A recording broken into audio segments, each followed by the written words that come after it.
Hi guys, welcome back to वेशी classes. आज की क्लास में हम बात करने वाले हैं एनालॉगी की। अब इसमें किस तरह के क्वेश्चंस होते हैं ना, आपको भी पता लगने वाला है और इस तरह के क्वेश्चन आपको प्रैक्टिस करने हैं ताकि पेपर में अगर ऐसे क्वेश्चंस आए तो आप आराम से उनको सॉल्व कर लें।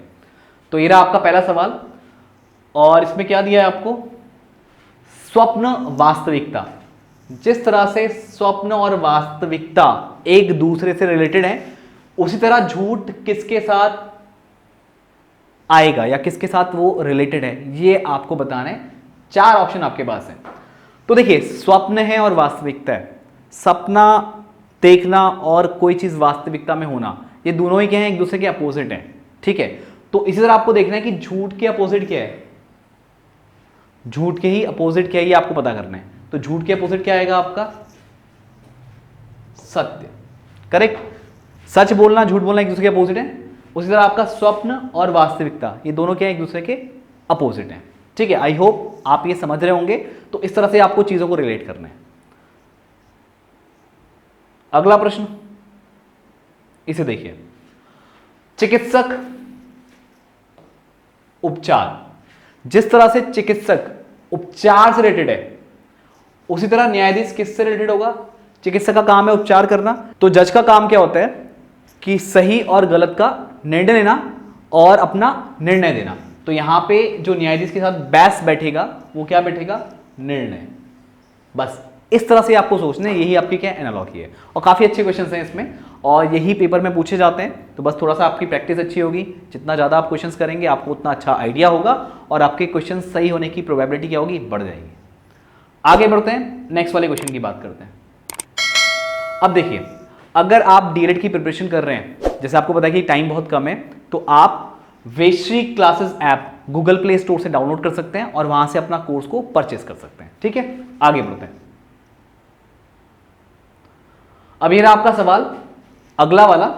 इसमें जैसे गोला घन से रिलेटेड है, ध्यान से समझना, गोला घन से रिलेटेड है तो व्रत किससे रिलेटेड होगा। तो यहां पे एक चीज आपको समझनी है। ठीक है, जैसे अगर मैं गोले की बात करूं,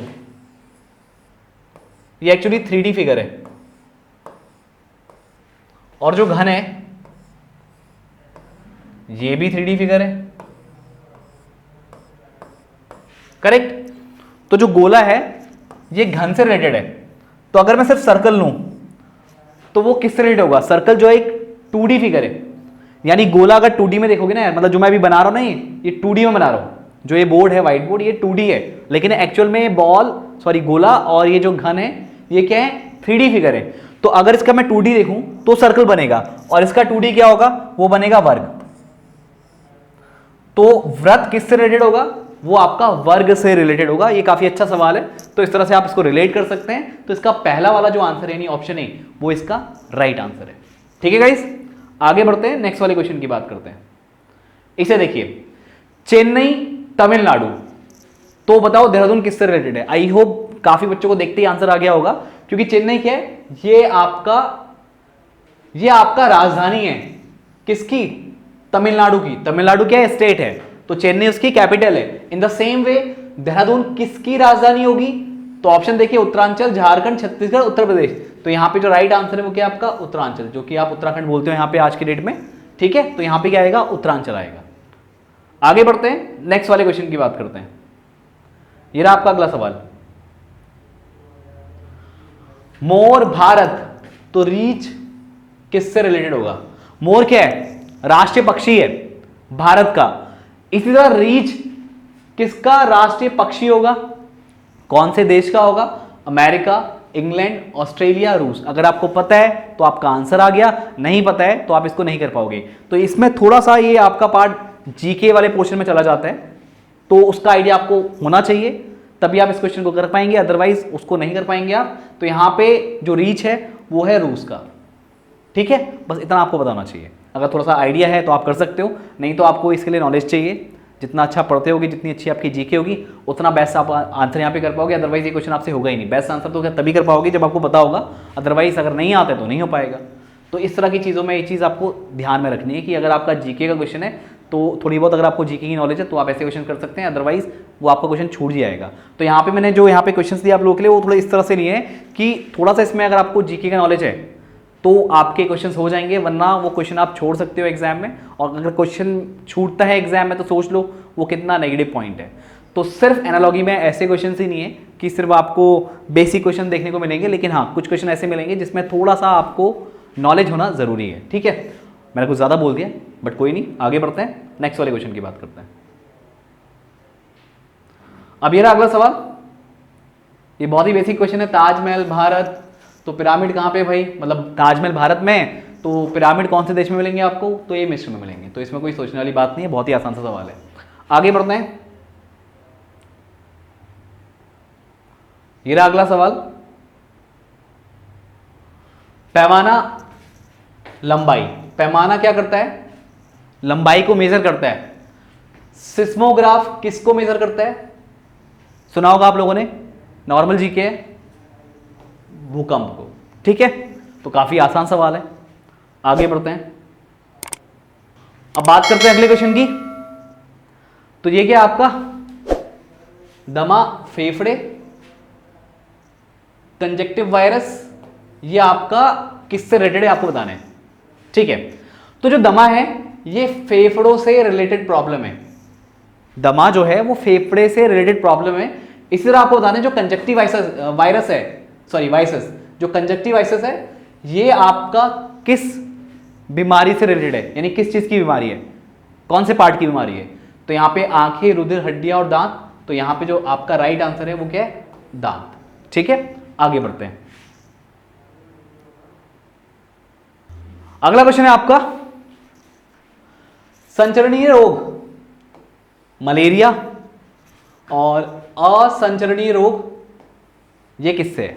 ठीक है, तो जो संचरणीय रोग है वो मलेरिया, यानी मच्छर के काटने से मलेरिया होता है, करेक्ट, डेंगू भी होता है। ठीक है, तो मच्छर से आपका मलेरिया फैलता है, संचरण, संचरण के थ्रू फैल रहा है। असंचरण, असंचरणीय रोग कौन सा है आपका, एड्स, कैंसर, यक्ष्मा या हेपेटाइटिस या हेपेटाइटिस जो भी आप बोलते हैं।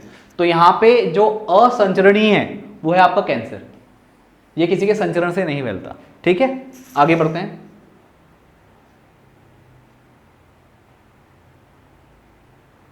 अगला, कवि कल्पना, इतिहासकार डैश। तो भाई जो कवि है, कवि कल्पना करके ही क्या करता है, कविता करता है या कविता लिखता है। तो इतिहासकार किस चीज से अपने इतिहास को समझाएगा, किस बात से समझाएगा। तो यहां पे इतिहासकार के पास क्या होते हैं, तथ्य होते हैं, तो तथ्यों के बेस पे वो इतिहासकार होता है। ठीक है, तो यहां पे सांख्यिकी नहीं, वाणिज्य नहीं, तथ्य। ऑप्शन सी क्या होगा आपका यहां पे राइट आंसर होगा। ठीक है, आगे बढ़ते हैं। अगला सवाल, विद्यार्थी पुस्तक और डाकिया डैश। विद्यार्थी अगर यहां पे पुस्तक से रिलेटेड है, अगर विद्यार्थी है उसके पास आपको क्या मिलेंगी, पुस्तक मिलेंगी, बैग लेके स्कूल जाएगा, स्टूडेंट है वो। ठीक है, तो डाकिया के पास आपको क्या मिलेंगे, उसके बाद जो बैग होगा उसमें आपको डाक मिलेंगे ना, इसके अलावा तो कुछ नहीं मिलेगा। ऑप्शन कह दिया वितरण, भाई वितरण तो बात की बात होगी ना, अब विद्यार्थी के बैग में पुस्तक मिल रही है तो अब डाकिया के बैग में क्या मिलेंगे, आपको डाक्स मिलेंगे। ठीक है, तो वितरण गलत ऑप्शन है, साइकिल गलत ऑप्शन है, वर्दी भी गलत ऑप्शन है, तो डाक क्या होगा, इसका राइट आंसर होगा। ठीक है, आगे बढ़ते हैं। ये रहा आपका अगला सवाल, कॉफी कैफीन से रिलेटेड है, तो तंबाकू किससे रिलेटेड होगा। कॉफी में कैफीन पाई जाती है जिससे नींद नहीं आती है आपको। ठीक है, तंबाकू में ऐसा क्या होता है, तंबाकू में ऐसा निकोटीन होता है, करेक्ट, तो इसका आंसर क्या हो जाएगा, निकोटीन। अगला क्वेश्चन,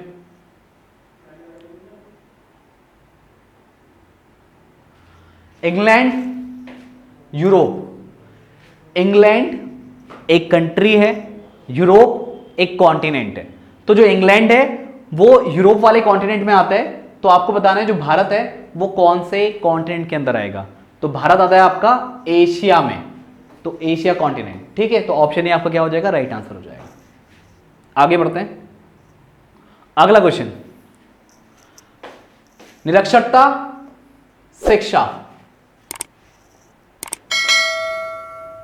ठीक है, तो सूखा डैश, निरक्षरता आपका शिक्षा से यहां पे इसको रिलेट किया है, तो सूखे को आप किससे रिलेट करोगे। अब पहले तो आप इसमें आइडेंटिफाई करो कि क्या रिलेशन होगा। जो निरक्षरता है वो शिक्षा से दूर होती है। जो व्यक्ति शिक्षित होगा तो वो निरक्षर जैसे काम नहीं करेगा, ठीक है। तो आप इस चीज को कैसे दूर कर सकते हो? शिक्षा से दूर कर सकते हो, ये सोचना है आपको, ठीक है। जैसे शिक्षा, कोई अगर कहे निरक्षरता और शिक्षा शायद एक दूसरे के अपोजिट हो, तो आप सोचें यार सूखा है तो भाई गीला आप कोई ढूंढ लो, जैसे नदी हो गई, बांध हो गए, कुआं हो गया, वर्षा हो गया, 4 ऑप्शन दिए आपको, तो चारों ही आपके क्या है? गीले टाइप के ऑप्शन है, ठीक है। तो आपको बेस्ट चूज करना है कि बेस्ट कौन सा होगा। तो आप इसको ऐसे रेट करना, जैसे निरक्षरता आपका शिक्षा से ही दूर होती है, तो उस तरह सूखा किससे दूर होगा? तो सूखा यहाँ पे बारिश से दूर होगा। तो ये काफी अच्छा सवाल है, इसमें काफी लोग अटकते हैं, तो ऐसे भी आपको रिलेट करना पड़ता है, क्योंकि काफी आंसर आप देखो ना सारे, नदी भी हो सकता है भाई, कुआं भी हो सकता है, बांध भी हो सकता है, लेकिन आपको रिलेट कैसे करना है, इस पे काम करना है, यही एनालॉजी है, ठीक है। तो सारे क्वेश्चन आपको बिल्कुल ही ऐसे नहीं मिलेंगे कि भाई एकदम से देखा और एकदम से आंसर आ गया। कुछ क्वेश्चन आपको ऐसे मिलेंगे जिसमें थोड़ा सा आपको सोचना पड़ेगा, ठीक है। तो ये काफी अच्छा सवाल था, आई होप आपको समझ में आ गया होगा। आगे बढ़ते हैं, नेक्स्ट वाले क्वेश्चन की बात करते हैं। ये रहा आपका लास्ट क्वेश्चन, टैंगो। टैंगो क्या एक नृत्य है, एक नृत्य है, तो शोकगीत क्या है? टैंगो नृत्य, तो शोकगीत क्या है? पद है, तुक है, कविता है या गाना है? तो शोकगीत नॉर्मली क्या है? एक गाने का टाइप है। जैसे टैंगो एक नृत्य का टाइप है, उसी तरह शोकगीत एक गाने का टाइप है। तो आई होप गाइस ये सारे क्वेश्चन आपको समझ में आ गए होंगे। तो ये आपका एनालॉजी का पार्ट है, तो इसमें इस तरह के क्वेश्चन आपको प्रैक्टिस करने हैं, ताकि पेपर में अगर ऐसे क्वेश्चन आए तो आप उनको इजीली कर पाए, ठीक है। तो अब हम मिलेंगे नेक्स्ट सेशन में नेक्स्ट टॉपिक के साथ। तो आज के सेशन में इतना ही, थैंक यू।